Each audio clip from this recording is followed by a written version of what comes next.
మా పేర్లు రావడం మాకే ఇష్టం లేదు. సో మాకేమి ఆయన నోటని మా పేరు రావాలనో లేదా ఆయన నోటని మా పేరు చెప్పాలనో నా పేరు తెలియదు అన్నాడు. నీచ్ కమీన్ కుత్తే అన్నాడు, ఇంకోటి అన్నాడు. అసలు మా చరిత్రల గురించి తెలుసా? ఎప్పటి నుంచి రాజకీయాల్లో ఉన్నాం? నువ్వు పుట్టక ముందు నుంచి రాజకీయాల్లో ఉన్నటువంటి కుటుంబాలు మాకు. మా తాతల దగ్గర నుంచి ఈ ప్రాంతం తాలూకా అభివృద్ధిలో పాత్ర పోషించినటువంటి కుటుంబాలు మావి. ఆ రోజు రాజశేఖర రెడ్డి గారు లాంటి గొప్ప నాయకులతో పనిచేసినటువంటి కుటుంబాలు మావి.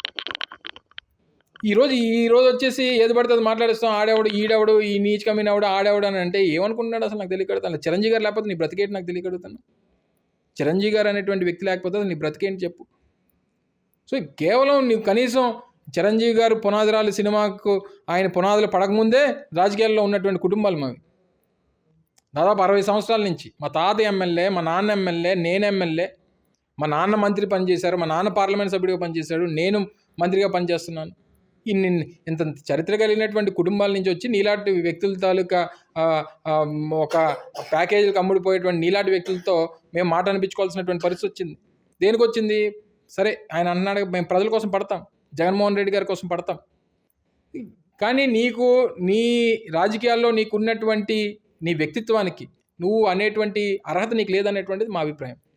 సార్ అలాగే పవన్ కళ్యాణ్ గారిని ఒక వర్గానికి లేకపోతే కులానికి మాత్రమే పరిమితం చేస్తూ వైసీపీ నాయకులు మైండ్ గేమ్ ఆడుతున్నారు అనేది జనసేన నాయకులు చాలాసార్లు చెప్పే మాట అండి, ఆరోపణ. అందులో నిజమెంత సార్? అంటే మీరు కావాలని చెప్పి ఆయన ఒక వర్గానికే అంకితం చేసి లేకపోతే కన్ఫైన్ చేసేసి ఆయనకి ఓట్ బ్యాంక్ రాకుండా చేయడానికి మీరు ఏమైనా ప్లాన్స్ చేస్తున్నారా? ఒక 6 నెలల క్రితం ఆయన మీటింగ్లో ఏం చెప్పాడు? కనీసం కాపులన్నా నా వెనకాతలు ఉంటే నేనన్నా గెలిచామని కదా అని అన్నాడు. ఆయన ఎందుకు మాట్లాడాడు కాపుల గురించి? అంటే ఈరోజు నువ్వేమో వంగవీటి మోహన్ రంగాన్ని చంపినటువంటి వ్యక్తి దగ్గరికి, లేదా ముద్రగడ పద్మనాభం గారిని చంపాలని చెప్పి చూసినటువంటి వ్యక్తి దగ్గరికి, ముద్రగడ పద్మనాభం గారి కుటుంబ సభ్యుల్ని నోటికి వచ్చినటువంటి బూతులు తిట్టినటువంటి వ్యక్తి దగ్గరికి, వాళ్ళ ఇంట్లో వాళ్ళ కొడుకుని కాలుబూట్లతో తన్నిచ్చినటువంటి వ్యక్తి దగ్గరికి నువ్వు వెళ్ళి వాళ్ళ తాలూకా పల్లకి మోస్తానని సిగ్గులేదా నీకు? అసలు నీలాంటి వ్యక్తి మళ్ళీ నా కాపులు కలిసికట్టుగా ఉండుంటే నేనన్నా గెలిచేవాడిని అని చెప్పేటటువంటి పరిస్థితుల్లోకి నువ్వు మాట్లాడావు. మేము ఎప్పుడన్నాం? నిన్ను కాపులుగా నేను కాపులకి నాకు సంబంధం లేనటువంటి విధంగా మాట్లాడావు నువ్వు ఒక సందర్భంలో. ఆ రోజు ముద్రగడ పద్మనాభం గారిని జైల్లో ఆ రోజు హాస్పిటల్లో బంధించి ఒక రకంగా ఆయనకి టార్చర్ చేస్తున్నటువంటి సందర్భంలో ఎక్కడ దాక్కున్నావు మీరు? ఆ రోజు కనీసం చిరంజీవి గారు బయటకు వచ్చారు, దాసనారాయణరావు గారు బయటకు వచ్చారు. ఆ రోజు కులంలో ఉన్నటువంటి పెద్ద మనుషులందరూ రోడ్డు ఎక్కారు, వచ్చి దీన్ని ఖండిస్తున్నామని చెప్పారు. నువ్వు ఎక్కడ దాక్కున్నావు? ఇప్పుడు ఎందుకు గుర్తొచ్చింది నీ కులం? అసలు నిజంగా ఆ కులంలో నువ్వు పుట్టుండకపోతే అది నీకు ఈ మాత్రం ఉంటుందో చెప్పు. సో ఎవరు ముద్ర వేయాల్సినటువంటి పనిలే. నువ్వు నిన్న కూడా అన్నావు, నేను ఈ కులంలో పుట్టాలని నేనేం కోరుకోలేదు, నేను పుట్టాను అని అన్నావు. నువ్వు సరే పుట్టావు కాబట్టి నిన్ను వెనకేసుకొస్తున్నటువంటి కొంతమంది ఉన్నారు కాబట్టి ఇప్పుడు వాళ్ళందరినీ తీసుకునే కదా ఇప్పుడు నువ్వు తీసుకెళ్ళి మళ్ళీ చంద్రబాబు తాగడ పెట్టేద్దామని చూస్తున్నావు. నువ్వు నీకున్నటువంటి నువ్వేమన్నావు నిన్న, ఉక్కు కండరాలు, ఈ పెద్ద పెద్ద డైలాగులు అని చెప్పావు కదా. మరి నీకున్నటువంటి నరాలన్నీ ఏంటవి? నారావారి నరాలు, పసుపు రక్తం నీకు. సో ఇది కదా మన ఒంట్లో ఉన్నది. నీకేమో మళ్ళీ పెద్ద పెద్ద డైలాగులు, ఆజాద్ గారు చెప్పిన డైలాగులు, వివేకానంద చెప్పిన డైలాగులు, గిడు రామ్మూర్తి గారు చెప్పిన డైలాగులు, ఇవన్నీ చెప్పేసి ఎవరిని మోసం చేసిద్దాం. ఓకే, మనం ఎవరినన్నా స్ఫూర్తిగా తీసుకుంటే కనీసం ఫాలో అవ్వాల్సినటువంటి అవసరం అన్న ఉంది కదా. అది లేదు మనకి. మీటింగ్ ఒక 4 పేర్లు తెలుసుకొని వస్తావు, వాళ్ళు చెప్పిన మాటలు చెప్తావు, చూసి చదివేస్తావు, ఇవన్నీ చేసేసి నేను అన్నీ పాటించాలని చెప్తావు. నువ్వు పాటించినప్పుడు ఊరోళ్ళందరూ ఎందుకు పాటిస్తారు చెప్పి నాకు తెలియకడుగుతాను. సార్ పవన్ కళ్యాణ్ గారు అన్న మాటలకు మీరు చాలా హర్ట్ అయినట్టు కనిపిస్తుందండి, నిజమేనా సార్? అంటే హర్ట్ అయ్యారా? నాకెందుకు హర్ట్ అండి? నా షర్ట్ కూడా హర్ట్ అవ్వదు, నేను హర్ట్ అవను ఒకటి నాకు తెలియకడుగుతాను. నా షర్టే హర్ట్ అవ్వదు. సో ఇవన్నీ రాజకీయాల్లో ఉన్నాం, అదే అంటున్నాను నేను. రాజకీయాల్లో ఉన్నప్పుడు ఎవరన్నా ఏదన్నా అంటారు మనల్ని. ఈరోజు వాళ్ళకి ఫ్యాన్స్ ఉన్నారు కొంతమంది సైకిల్ ఉంటారు. వాళ్ళు ఏంటి, నా కుటుంబ సభ్యుల్ని లేదా నా కుటుంబంలో నా భార్యని, నా తల్లిని, నా అక్కని, నా ఇంట్లో నా చెల్లెల్ని, వీళ్ళందరినీ రోడ్డు మీదకి తీసుకుని వచ్చారు. నోటికి వచ్చినటువంటి మాటలు రాస్తున్నారు, నోటికి వచ్చినటువంటి పోస్టులు పెడతా ఉన్నారు. ఇవన్నీ వన్స్ మన ప్రజా జీవితంలో ఉన్నప్పుడు వీటన్నిటిని తట్టుకోవాలి. ఈరోజు వారికి కూడా చెప్పా, ఇగో మనం జగన్మోహన్ రెడ్డి గారి కోసం మనం పోరాటం చేస్తున్నాం, ఆయనకి అండగా మనం సైనికులుగా నిలబడుతున్నాం, ఇటువంటివన్నీ వస్తాయి మీరు పట్టించుకోవద్దని చెప్పి నా కుటుంబ సభ్యులకు చెప్పా. వాళ్ళు కూడా చాలా లైట్గా తీసుకుంటారు. ఎందుకంటే ఇటువంటి వ్యక్తులు ఇప్పుడు అటువంటి వ్యక్తుల్లా కాదు కదా. తల్లిని తిట్టినటువంటి ఆ వ్యక్తి దగ్గరికి, శంకరజాతి నా కొడుకులు అని చెప్పి తిట్టినటువంటి ఆ వ్యక్తుల దగ్గరికి వెళ్ళి ఈరోజు నేను బానిసని కాదు అని అంటే నువ్వు బాహుబలి అవుతావా? నువ్వు బానిసవే అవుతావు. నీ తల్లిని తిట్టినటువంటి వ్యక్తులు, నేను శంకరజాతి నా కొడకలారా అని చెప్పి తిట్టినటువంటి ఆ పార్టీ, అటువంటి వ్యక్తులకి వెళ్ళి నువ్వు పలకి మోస్తుంటే నువ్వు బానిస కాకపోతే ఏంటి నాకు తెలియగలుగుతాను. ఈరోజు ఆయన ఏదో అన్నాడని చెప్పి మేము ఎందుకు బాధపడతాం? మాకేంటి అవసరం? రాజకీయాల్లో ఉన్నాం మేము, మా నాయకుడిని ప్రొటెక్ట్ చేసుకోవాల్సినటువంటి అవసరం ఉంది. మేము చెప్పింది చేయాల్సినటువంటి, ఆయన చెప్పింది చేయాల్సినటువంటి అవసరం, ఆయన చేస్తున్నటువంటి కార్యక్రమాలకు ప్రజలకు చెప్పాల్సినటువంటి అవసరం. ఇటువంటి వ్యక్తులు లేనిపోయినటువంటి అబద్ధపు ప్రచారాలు చేసినప్పుడు అడ్డుకోవాల్సినటువంటి అవసరం మా మీద ఉంది. సో అడ్డుకునేటువంటి క్రమంలో అందుకని అన్నాం, మేము జగన్మోహన్ రెడ్డి గారి కోసం, ప్రజల కోసం ఎన్ని పడడానికైనా సిద్ధంగా ఉన్నాం. అందులో ఇటువంటి వ్యక్తులు మమ్మల్ని లేదని అంటే నేను చెప్పాను కదా, నేను హర్ట్ అవ్వడం కాదు, నా షర్ట్ కూడా హర్ట్ అవ్వదు. సార్ ఇప్పుడు పవన్ కళ్యాణ్ గారు సినిమా డైలాగులు చెప్తున్నారు అని అంటూ ఉన్నారు సార్. కానీ మీ నాయకులు కూడా ఫ్లూటు జంకమందు ఓదు అని చెప్పి బాలకృష్ణ గారి డైలాగ్ని అరువు తెచ్చుకొని అంటే మాట్లాడుతూ ఉన్నారు. సో దాన్ని అంటే ఏ విధంగా చూడాలంటారు? మీరు కూడా సినిమా డైలాగులు మాట్లాడుతున్నారని అనుకోవచ్చా? ఇప్పుడు ఎవరి భాషలో చెప్తేనే అర్థం అవుతుంది వాళ్ళకి. ఇప్పుడు వాళ్ళ భాషలో ఆయన డైలాగుల కింద చెప్తేనే ఇప్పుడు నాకు అనుకోకుండా వచ్చింది, ఏదైనా సినిమాలో పెట్టుకోవచ్చు. సో ఆ భాషలో చెప్తే నాకు అర్థం అవుతామో అని చెప్తున్నాం. ఇప్పుడు ఆయన అన్నాడు, నాకు 3 పిల్లలు ఉన్నారు అని చెప్పి మీరు అన్నారు. నేను అఫీషియల్గా అందరి దగ్గర అందరికి డైవర్స్ తీసుకొని చేసుకున్నాను అన్నారు. నేను మీకు నాలాగా కాదు, మీకు బోల్డ్ మంది స్టెప్నీలు ఉన్నాయని అన్నారు. సో ఈయన రాజకీయాల్లో ఏంటి? ఈయన రాజకీయాల్లో పెద్ద మనిషి అవగానే ఈయన చంద్రబాబు నాయుడిని పెళ్లి చేసుకున్నాడు. మరి ఎంతమంది స్టెప్నీలు ఎందుకు పెట్టుకున్నాడు? బీజేపీ ఒక పక్క, సిపిఐ ఒక పక్క, సిపిఎం ఒక పక్క, బీఎస్పీ ఒక పక్క, వీళ్ళందరూ స్టెప్నీలు కదా. సో ఎందుకు చెప్పాం ఆ విధంగా? ఆయనకు అర్థమవుతుందని. సో సినిమా వాడు కాబట్టి సినిమా స్టైల్లోనే ఆయన డైలాగుల రూపంలో ఆయన పంచ్ డైలాగులతో చెప్తేనే ఆయనకు అర్థమవుతుందని చెప్తున్నాం. అంతకుమించి మాకేమీ తాపత్రయం లేదు, మాకేం సినిమా లాక్ చేయాలి, సరదా మాకేమన్నా. సార్ ఇప్పుడు పవన్ కళ్యాణ్ గారు ఇక్కడ ఉండే వైసీపీ తప్ప ఇక్కడ ఉండే అన్ని రాజకీయ పార్టీలతో పొత్తు పెట్టుకున్నారు అని అంటూ ఉన్నారు సార్. యాక్చువల్గా మీరు వైసీపీతో పొత్తు పెట్టుకోలేదని చెప్పి ఫీల్ అవుతూ అంటున్నారు ఆ మాట. మాకెందుకండి? మాకు ఎవరి పొత్తు లేకుండా 151 సీట్లు వచ్చాం. మాకు ఉన్నటువంటి పొత్తల్లా మా వైఎస్ఆర్ కాంగ్రెస్ పార్టీ నాయకత్వానికి, జగన్మోహన్ రెడ్డి గారికి ఉండేటువంటి పొత్తల్లా ఈ రాష్ట్రంలో ఉన్నటువంటి 5,30,00,000 మంది ప్రజలతో ఉంది మాకు పొత్తు. ఇంకెవరిదా సహాయం మాకెందుకు? నాకు తెలియగలుగుతాను. ఆ రోజు దేశంలో సోనియా గాంధీని చూసి భయపడినటువంటి రోజులు, దేశంలో కేంద్ర ప్రభుత్వంలో కాంగ్రెస్ పార్టీ ఉన్నప్పుడు భయపడినటువంటి పరిస్థితులు, ఆ రోజుల్లో రోడ్డు మీదకి వచ్చి కాంగ్రెస్ పార్టీని, సోనియా గాంధీని ఎదిరించినటువంటి మొనగాడు ఆ రోజు 2011లో ఎవరైనా ఉన్నాడు చెప్పండి? ఎన్నో రాష్ట్రాల్లో అప్పటికి ఇతర రాజకీయ పార్టీలకు చెందినటువంటి ముఖ్యమంత్రులు మిగిలినటువంటి రాష్ట్రాల్లో ఉన్నారు. ఎవరన్నా సోనియా గాంధీని ఒక మాట అన్నానికి ధైర్యం చేసినటువంటి వ్యక్తిని ఒకరిని చూపించండి, ఒక నాయకుడిని చూపించండి. అటువంటి వ్యక్తుల్ని, అటువంటి మహామహుల్నే ఎదురొడ్డి పోరాడినటువంటి నాయకుడు జగన్మోహన్ రెడ్డి గారు. ఇటువంటి ఈ గొట్టంగాళ్ళు అందరూ ఎంత చెప్పండి మాకు. సార్ ఇప్పుడు జనసేన టీడీపీ పొత్తు ఖరారు అయిపోయిందని మీరైతే చెప్తున్నారండి. వాళ్ళైతే ఇంకా పొత్తుల కోసం ఆలోచించలేదు, అదే పెట్టుకుంటామని అంటున్నారు, కానీ ఇంకా అదైతే అఫీషియల్ కానే కాదు, అంటే లాస్ట్ వరకు. సో మీరు ఇప్పుడు సరే వాళ్ళిద్దరు కలిసి వస్తున్నారు కదండి, మీరు ఇప్పుడు అంటే వాళ్ళు ముసుగు తీస్తారని మీరు అంటూ ఉన్నారు.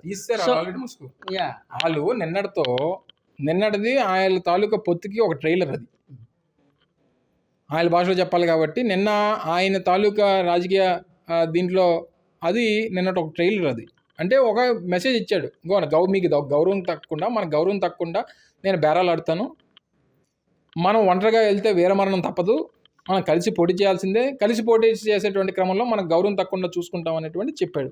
ఏంటి అర్థం? అంటే ఆయన చెప్పిన మాటల్లో మీ దృష్టిలో గౌరవం అంటే ఏంటంటే? గౌరవం అంటే బరువు, ఎవరు వెయిట్ ఎక్కువ ఇస్తారో దాన్ని బట్టి సీట్లు తగ్గించుకుంటాడు అనమాట. ఇప్పుడు చూడండి, మనకి రైల్వే స్టేషన్లో, ఎయిర్పోర్ట్లో కాంబోలు ఉంటాయి.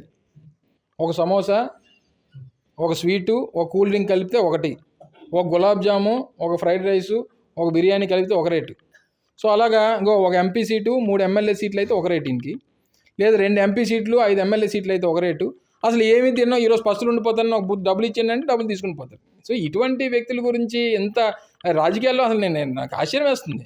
ఎందుకంటే మనం ఈ జనరేషన్ అంతా కోవిడ్ని చూసాం, ఎవరు చూసున్నాడు. అలాగే ఈ జనరేషన్ అంతా ఇటువంటి నాయకుని చూస్తుందని చెప్పి ఎప్పుడు అనుకోలేదు. అసలు ఈ నాయకుడు కాదు, ఈ సినిమా యాక్టర్ని చూస్తారనే, ఈ సినిమా యాక్టర్ టర్న్ పొలిటీషియన్ ఎవరైతే ఉన్నాడో, ఇటువంటి వ్యక్తిత్వం కలిగినటువంటి ఒక కనీసం కేబాల్ నయం కదండి, నాకు తెలియగలుగుతాను. 170 సీట్లు పోటీ పెట్టాడు. సార్ ఇప్పుడు 170 సీట్లు మేము గెలుస్తామని ఫస్ట్ నుంచి చెప్తూ ఉన్నారు మీరు. అలాగే ముఖ్యమంత్రి గారు కూడా మీకు ఇచ్చిన టార్గెట్ అది.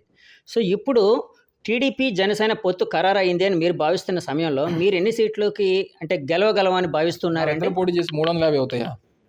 వాళ్ళిద్దరు పోటీ చేసి 350 అవ్వవు కదా. 170 అవుతే మేము గెలిచేది కూడా 175. 175 గెలుస్తారని మీరు అనుకుంటున్నారండి? మా టార్గెట్ అది. ఆ! ఇప్పుడు అలా కాదండి, మీ పిల్లలు ఉన్నారు లేదా నా పిల్లలు ఉన్నారు. పిల్లలు మార్కులకి పరీక్షకి వెళ్ళినప్పుడు ఏం చెప్తారు మీరు? ఒరే 100కి 100 మార్కులు రావాలని చెప్తారా లేదా? సరే 98 99 వస్తాయి, కానీ టార్గెట్ ఏమి ఇస్తారు మీరు చెప్పండి? సో ఆ టార్గెట్ అనేటువంటిది అలా ఉండాలని అంటున్నాను నేను. రేపు మనం ఆ టార్గెట్ని అలాగా చేయగలిగితేనే మన దగ్గరలోకైనా వెళ్తాం మనం. సో అది మా టార్గెట్. అంటే అదేదో ఓవర్ కాన్ఫిడెన్స్గా మీరు చూడొచ్చు, కానీ సెల్ఫ్ కాన్ఫిడెన్స్ అనేటువంటిది నాయకత్వంలో బిల్డప్ చేసేటువంటి నాయకుడు మనకున్నాడు. ఇప్పుడు ఉన్నటువంటి జగన్మోహన్ రెడ్డి గారు ఈజ్ నాట్ ఏ రాజకీయ నాయకుడు కాదు, నాయకుడు. అంటే రాజకీయ నాయకుడు ఏం ఆలోచిస్తాడు? వచ్చే ఎన్నికల కోసం ఆలోచిస్తాడు. కానీ నాయకుడు అనేవాడు వచ్చే తరాల కోసం ఆలోచిస్తాడు. ఆ వచ్చే తరాల కోసం ఆలోచిస్తున్నాడు కాబట్టి ఆ నమ్మకం ఉంది.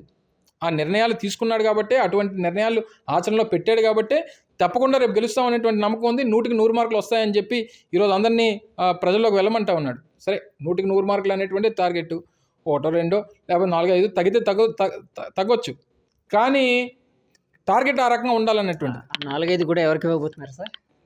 ఎవరికి ఇస్తారా ఇవ్వరా అనేటువంటి నా ఉద్దేశం ఎవరికి గెలవబోతున్నారండి? మీరు రాజకీయ పార్టీలు ఉంటాయి, రాజకీయ పార్టీలు అనేక ఉంటాయి, అన్ని కలిసి వచ్చాయి అనుకోండి ఒక రకంగా ఉంటుంది.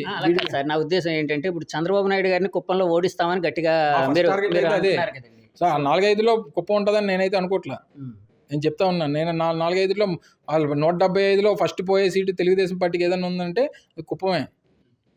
సో ఈ క్రమంలో నేనేమంటానంటే ఒక టార్గెట్ ఒక రాజకీయ పార్టీకి, ఒక రాజకీయ నాయకుడికి ఉండాల్సినటువంటి యాంబిషన్, టార్గెట్ ఆ రకంగా ఉండాలి. నాకు 5 చాలు, 10 చాలు, 10 మంది ఇస్తే చాలు అని చెప్పి నేను మీటింగ్లో చెప్తున్నాడు పవన్ కళ్యాణ్. ఏడు చేస్తావా 10 మంది ఇస్తే? నాకు తెలియక అడుగుతాను. రేపు పొద్దున్న మళ్ళీ పార్టీని తీసుకుని వెళ్ళి రేపు చంద్రబాబు నాయుడు కమ్మేయడానికా? సో ఇవన్నీ ఒక టార్గెట్, నువ్వు 175 టార్గెట్ చెయ్యి,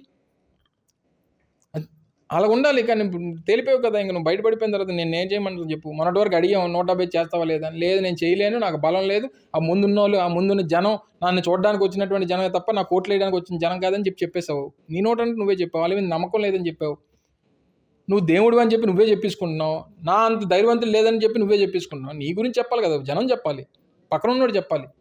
ఆయనకి దేవుడు అని ఆయనే చెప్పించుకుంటాడు. నా అంత పోరాట పడిమ కలిగినటువంటి నాయకుడు ఎవడు లేడని ఆయనే చెప్పించుకుంటాడు. నాకు భయం లేదని చెప్పి ఆయనే చెప్పించుకుంటాడు. అన్నీ ఆయనే చెప్పించుకుంటున్నాడు. సరే ఏదేమైనప్పటికీ ఫలితాలు అనేటువంటిది ప్రజాస్వామ్యంలో ప్రజలు నిర్ణయిస్తారు. వచ్చినటువంటి ఫలితాన్ని చూసన్నా రేపు ఆ బుద్ధి తెచ్చుకుంటారని చెప్పి భావిస్తూ ఉన్నా. సార్ జబర్దస్త్లో పాపులర్ అయిన హైపర్ ఆది మాట్లాడుతూ మీ మీద అంటే ఇండైరెక్ట్గా తను మిమ్మల్ని రోజా గారిని ఇలాంటి వాళ్ళని చాలామందిని ఒక కామెంట్ చేశాడు. ఏంటి అంటే ఫోటో దగ్గరుండి వచ్చి తీయించుకుని కూడా నేను కావాలని తీయించుకోలేదు, అతను నా దగ్గరికి వచ్చాడు, పవన్ కళ్యాణ్ నా దగ్గరికి వచ్చి తీయించుకున్నాడని ఒక నాయకుడు అన్నాడు. ఇలా అని రకరకాల క్లారిటీ ఇచ్చాను దాని మీద. మీకు క్లారిటీ, మీతో జరిగినటువంటి లాస్ట్ టైం ఇంటర్వ్యూలో క్లారిటీ ఇచ్చాను. నేను నా కూతురు అడిగింది మళ్ళీ, ఎందుకు నాన్న ఇలా మాట్లాడినట్టు ఫోటో తీయించుకున్నావు నువ్వు అని. తెలియ మరి అప్పట్లో ఏం చేస్తాం మనం, చిరంజీవి గారి ఫ్యాన్స్మే, మెగాస్టార్ చిరంజీవి ఫ్యాన్స్ మేము. సరే మెగాస్టార్ చిరంజీవి ఫ్యాన్స్ కాబట్టి ఆయన మీద ఉన్నటువంటి అభిమానం లేకపోతే ఇంకోటో ఆ రకంగా ప్రేరేపిస్తాయి. సో ఈ వచ్చినటువంటి క్రమంలో ఈ సినిమాలు వేరు, రాజకీయాలు వేరు. అలాగే మెగాస్టార్ చిరంజీవి గారు రాజకీయ పార్టీ పెట్టారు, ఆయన వెనకదలు వెళ్ళలేదే. మనకు ఒక సిద్ధాంతం, ఒక పాలసీ, కొన్ని ఫాలో అవ్వాల్సినటువంటి అవసరం ఇవన్నీ ఉన్నాయి. సో ఇవన్నిటి క్రమంలో ఏదేమైనప్పటికీ ఈ పనికిమాల అందరూ మాట్లాడింది, ఈ రంగులు వేసుకున్న వాళ్ళు మాట్లాడిన దాని గురించి ఏం సమాధానం చెప్పంటారు చెప్పండి? సార్ కానీ రంగులు వేసుకునేవాడు ఈ ప్రపంచాన్ని మారుస్తాడని ఒక నానుడు ఉంది కదా సార్. నానుళ్ళు బోల్డ్ని ఉంటాయండి, ఎక్కడ జరిగింది చెప్పమనండి. ఈరోజు ఎన్టీ రామారావు గారు పెట్టినట్టు రాజకీయ పార్టీ పెట్టినప్పుడు ఉన్నటువంటి పరిస్థితులు వేరు, ఇప్పుడు పరిస్థితులు వేరు. సో ఇవన్నీ కూడా అప్పుడు ఉన్నటువంటి వ్యాక్యూమ్ వేరు, ఇప్పుడు ఉన్నటువంటిది పరిస్థితులు వేరు. ఇప్పుడు ఉన్నటువంటి పరిపాలన బ్రహ్మాండంగా ప్రజలకి మంచి చేస్తున్నటువంటి క్రమంలో ఇప్పుడు అవసరం ఏముందనేటువంటిది నా అభిప్రాయం. సో ఏదేమైనప్పటికీ వీళ్ళు ఏమి అధికారం కోసం వచ్చినటువంటి రాజకీయ పార్టీ కాదనేటువంటిది ఆయనే చెప్తున్నప్పుడు మీరు నేను మాట్లాడుకోవడం అనవసరం అనేటువంటిది ప్రజలు అనుకుంటా ఉన్నారు. సో ఆయనకి ఆ ఇంట్రెస్ట్ లేదు రాజకీయంగా రేపు అధికారంలోకి వద్దాం, మనం పార్టీగా మనం రాష్ట్రానికి ముఖ్యమంత్రి అవుదాం లేకపోతే ఇంకోటి అవుదాం అనేటువంటిది ఆయనకి లేనప్పుడు మీరు నేను ఎందుకు మాట్లాడుకోను? వాళ్ళు ముసుగు తీస్తారు అని మీరు అంటూ ఉన్నారు.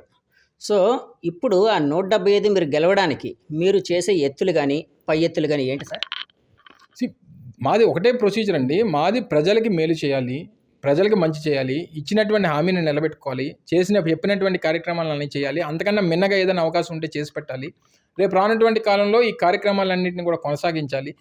ఎవరికి కూడా ఏ రకమైనటువంటి ఇబ్బంది లేకుండా ప్రతిరోజు ప్రతి ఇంట్లో సంక్రాంతిలా జరగాలనేటువంటిది మా తాలూకు అభిప్రాయం. పేదవాడి ఇంట్లో ఆ రకంగా ఉండాలి, ఆ మొహం మీద చిరునవ్వు ఉండాలి, వాళ్ళకి ప్రభుత్వం ఏదైనా కష్టం వస్తే జగన్మోహన్ రెడ్డి గారు ఆదుకుంటారనేటువంటి నమ్మకాన్ని కలిగించాలనేటువంటిది మా తాపత్రయం. అదే మా తాలూకా ఎజెండా ఉంటుంది తప్ప వాళ్ళిద్దరు కలిశారని మేమేం చేసుకుంటాం చెప్పండి. ఇప్పుడు ప్రాంతాన్ని రాష్ట్రాన్ని పరిపాలన చేస్తూ ఉన్నాం, వాళ్ళిద్దరు ఎవరో కలిశారని చెప్పి మా తాలూకా స్ట్రాటజీలో లేకపోతే మా తాలూకా విధానాల్లో మేము ఎందుకు మార్చుకుంటాం? మాది మా పొత్తల్లా ప్రజలతో ఉంది, ప్రజలకు మంచి చేయాలనేటువంటి మా తాపత్రయం, ఆ రకంగా ముందుకెళ్తాం. సార్ ఇప్పుడు పవన్ కళ్యాణ్ గారు గాజువాకలో కానీ భీమవరంలో కానీ పోటీ చేస్తే వాళ్ళు గెలిచే అవకాశం ఉందని మీరు భావిస్తున్నారా సార్? గాజువాకలో పరిస్థితి అంటే మీరు విశాఖవాసి కాబట్టి అడుగుతున్నానండి, గాజువాకలో పరిస్థితి ఎలా ఉందంటారు? అందుకే ఆయన పోటీ చేస్తే ఆయన పోటీ చేస్తాడా లేదు చెప్పమనండి, పరిస్థితులు ఎలా ఉంటే అప్పుడు మాట్లాడదాం. ఇందుకు ముందు ఆ ధైర్యం ఉందా లేదు చెప్పమనండి. సో ఏదేమైనప్పటికీ ఎప్పుడన్నా కూడా ఒక ప్రాంతం కానీ ఒక ప్రాంతంలో ఉన్నటువంటి ప్రజలు కానీ మనల్ని ఓన్ చేసుకున్నారా లేదా అన్నటువంటిది అభిప్రాయాల్లో వాళ్ళకి ఆ నమ్మకం కలిగించాలి. నువ్వు గాజువాకలో ఓడిపోయిన తర్వాత ఎన్నిసార్లు వచ్చావు? 2 సార్లు, ఒకసారి వచ్చినట్టున్నావు. ఒకసారి స్టీల్ ప్లాంట్కి తప్పదని స్టీల్ ప్లాంట్కి వచ్చావు, తర్వాత మేమేదో అన్నామని చెప్పి ఒకసారి వచ్చావు, 2 సార్లు వచ్చావు. నా 3.5 సంవత్సరాలు అయింది. మళ్ళీ ఏ మొహం పెట్టుకొని గాజువాక వస్తారు చెప్పమనండి. లేదా గాజువాకతో ఉన్న కొన్ని స్టీల్ ప్లాంట్కి సంబంధించినటువంటి ప్రైవేటైజేషన్ ఇష్యూ వచ్చింది, నువ్వు భారతీయ జనతా పార్టీతో ఈరోజు అఫీషియల్గా పొత్తులో ఉన్నావు, ఎందుకు మాట్లాడలేదు భారతీయ జనతా పార్టీతో? ఎందుకు వాళ్ళని క్వశ్చన్ చేయట్లేదు? ఎందుకు వాళ్ళని వెళ్ళి రిక్వెస్ట్ చేయట్లేదు? లేకపోతే వాళ్ళని ఎందుకు డిమాండ్ చేయట్లేదు? నీకు ఏ మొహం పెట్టుకొని మళ్ళీ గాజువాక వచ్చి పోటీ చేస్తున్నాను అంటావు? అక్కడ ఉన్నటువంటి పరిస్థితులు, మనం ఆ ప్రాంతంలో ప్రజలకి నువ్వు ఏం చెప్పావు ఎన్నికల్లో? నువ్వు మీరు గెలిపించకపోయినా గాజువాకలోనే నా తాలూకా ఇదంతా కూడా ఉంటుంది, మీకోసమే కలిసి పనిచేస్తారని చెప్పి ఎన్నికల్లో చెప్పినటువంటి మాటలు మర్చిపోయావు నువ్వు. సో ఇవన్నీ పెద్దగా ఆయన ఎక్కడ పోటీ చేస్తాడు ఏంటనేటువంటి దాని మీద ఆయనకి క్లారిటీ లేదు, మనకెందుకు క్లారిటీ చెప్పండి. సార్ ఇప్పుడు మీరు కూడా అనకాపల్లి కాకుండా సిటీ నుంచి పోటీ చేద్దాం అని అనుకుంటున్నారని బయట కొన్ని వార్తలు వినిపిస్తున్నాయి సార్, అందులో నిజమేమైనా ఉందండి? ఏం చెప్పలేదు కదా, బయట చెప్పుకుంటుంది కదా. అదే నాకేం బయట వార్తలే సార్, అనకాపల్లిలోనే పోటీ చేస్తాను. అందుకే నేను మిమ్మల్ని అడుగుతున్నా. అసలు కన్ఫ్యూజనే లేదు ఎవరికి లేదు, దాని మీద ఎవరు అనుమానం పడాల్సినటువంటి అవసరం అంతకంటే లేదు. సార్ అలాగే ఐటీ మినిస్టర్గా మీరు ఆల్మోస్ట్ 1.5 year 2 years అయింది కదా సార్, 8 months సార్. సో ఈ 8 monthsలో ఈ ఐటీ మినిస్టర్గా మీరు చేసిన పురోగతి కోసం చెప్పాలి అంటే వైజాగ్కి పరంగా కానీ లేకపోతే ఆంధ్రప్రదేశ్కి ఐటీ కంపెనీలు ఏ విధంగా తీసుకుని వచ్చారు ఏంటి, ఇప్పుడు ఐటీ డెవలప్మెంట్ ఎలా ఉంది, దీని మీద ఏదైనా చెప్పాలంటే ఏం చెప్తారు సార్? ఒకటి, సహజంగా మనం ఉమ్మడి రాష్ట్రంలో ఉన్నప్పుడు హైదరాబాద్ మనకి రాజధానిగా ఉండేది. హైదరాబాద్ ఈరోజు దేశంలోనే ఒక ఐటీ క్యాపిటల్గా ఈరోజు హైదరాబాద్ అవతరణ చెందింది. సహజంగా మన రాష్ట్రంలో ఉన్నటువంటి ప్రజలకు కానీ లేదా మిగిలినటువంటి వారికి కానీ హైదరాబాద్తో సహజంగా మన రాష్ట్రాన్ని ఐటీ పరంగా కంపేర్ చేస్తుంటారు. ఈరోజు హైదరాబాద్తో కంపారిజన్లో అక్కడ ఉన్నటువంటి ఎకో సిస్టమ్ ఎన్ని సంవత్సరాలు, దాదాపు 25 సంవత్సరాలు పట్టింది. ఆ ప్రాంతం ఎప్పుడు 91, 92లో జనార్దన్ రెడ్డి గారు హైటెక్ సిటీకి పునాదులు వేసినటువంటి సందర్భాలు. ఇప్పుడు ఐటీ మీద అప్పట్లో 90ల ముందు రాజీవ్ గాంధీ గారు తీసుకొచ్చినటువంటి ఐటీ అండ్ కమ్యూనికేషన్స్ మీద ఆయన తీసుకొచ్చినటువంటి రిఫార్మ్స్ ద్వారా ఆ రోజు ఒక నిర్ణయం జరిగింది, ఒక కార్యక్రమాలు జరిగినాయి. 91లో పునాదులు పడ్డాయి. ఇప్పటికీ 33, 32 సంవత్సరాలు అయింది. సో ఈ క్రమంలో జరిగినటువంటి ఈ అవతరణ హైదరాబాద్ అనేటువంటిది వ్యవస్థలో మార్పులు రావడం, అక్కడ ఉన్నటువంటి క్లైమాటిక్ కండిషన్స్ కానీ స్ట్రాటజిక్ లొకేషన్ కానీ లేకపోతే ఇంకోటి కానీ తెలుగు ఆరిజిన్ నుంచి వచ్చినటువంటి ప్రొఫెషనల్స్ కానీ ఇదంతా కూడా ఒక అవకాశంగా అవతరించింది. సో సహజంగా మనకి ఆ కంపారిజన్ అనేటువంటిది ఉంటుంది. సో మనం హైదరాబాద్తో కంపేర్ చేసుకుంటేనో తెలంగాణతో కంపేర్ చేసుకుంటేనో మనకి ఐటీ పరంగా ఆ రకమైనటువంటి అవకాశాలు మనకు లేవు, కానీ మన ప్రయత్నం మనం చేస్తూ ఉన్నాం.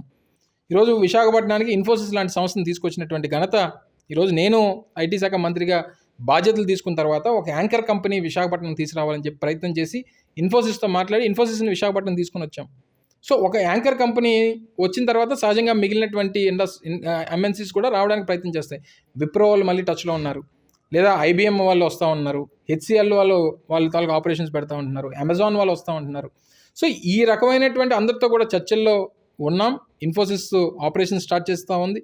సో WNS అనేటువంటి సంస్థ 3,000 మందితో ఎంప్లాయీస్ని క్రియేట్ చేసుకుంది.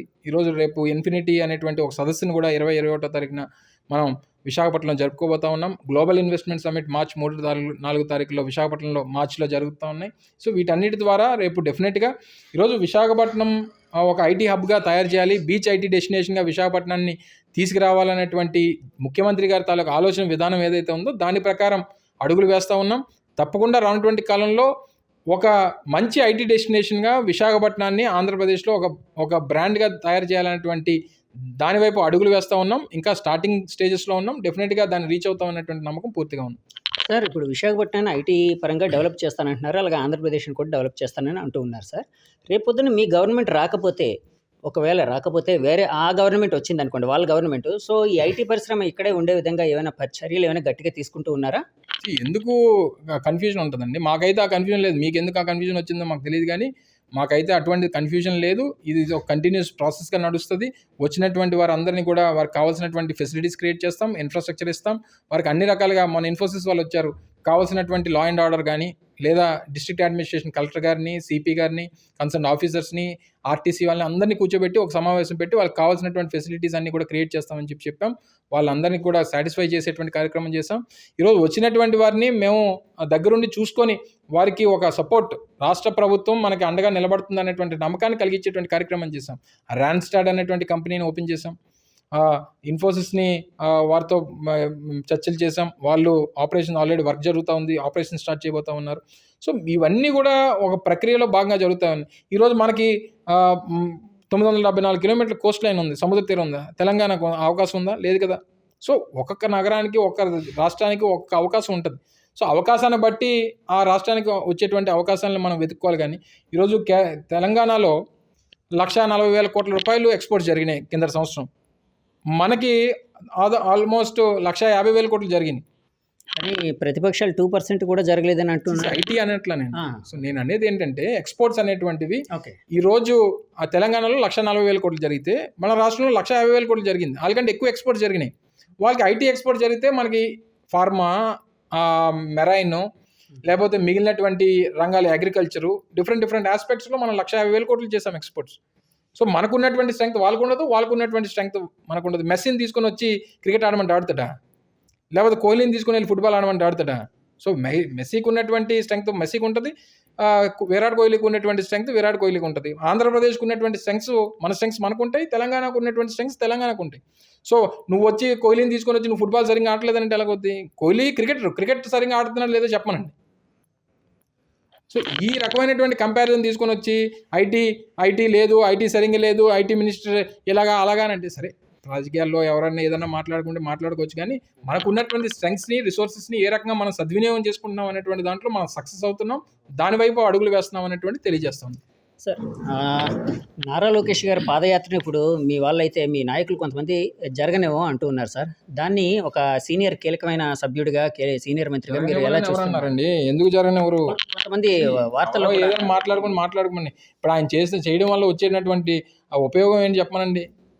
ఆయనకి ఆల్రెడీ బరువు కూడా తగ్గిపోయాడు. ఎందుకు ఇప్పుడు అవసరం నాకు తెలియగలుగుతాను. ఇప్పుడు ఏం అవసరం చెప్పండి. పోనీ బరువు తగ్గలేదు అనుకోండి, పోన్లే బరువు తగ్గడానికి చేస్తున్నాడు అనుకోవడానికి. బరువు కూడా తగ్గిపోయాడు కదా, ఏదో బాధపడ్డాడు పాపం. పోనీ భోజనం మానేసాడో, లేకపోతే ఎక్సర్సైజ్ చేస్తున్నాడో, ఆయన పాదయాత్ర ఆయన హెల్త్ కోసం చేస్తున్నారు అంతే. 100% అంటే దాన్ని ఆ బాడీని అలా మెయింటైన్ చేయడానికి చేస్తున్నట్టున్నాడు సార్. అలాగే ఒక లాస్ట్ క్వశ్చన్ అండి, చాలా పర్సనల్ క్వశ్చన్ సార్. మీరు మీ అభిమాన హీరో సినిమాని ఎప్పుడు చూడబోతున్నారు? చూస్తాను, నెక్స్ట్ పండుగ వెంటనే చూస్తాను. కొంచెం బిజీగా ఉంటుంది కదా, ఈ రోజు కదా రిలీజ్ అయింది. మీ అభిమాన హీరో గారు ఎవరో ఒకసారి చెప్పాను కదా, చిరంజీవి. వాల్టర్ వీరయ్య సినిమా డెఫినెట్గా సినిమా హాల్కి వెళ్ళి చూస్తాను. ఓకే అండి, thank you very much sir.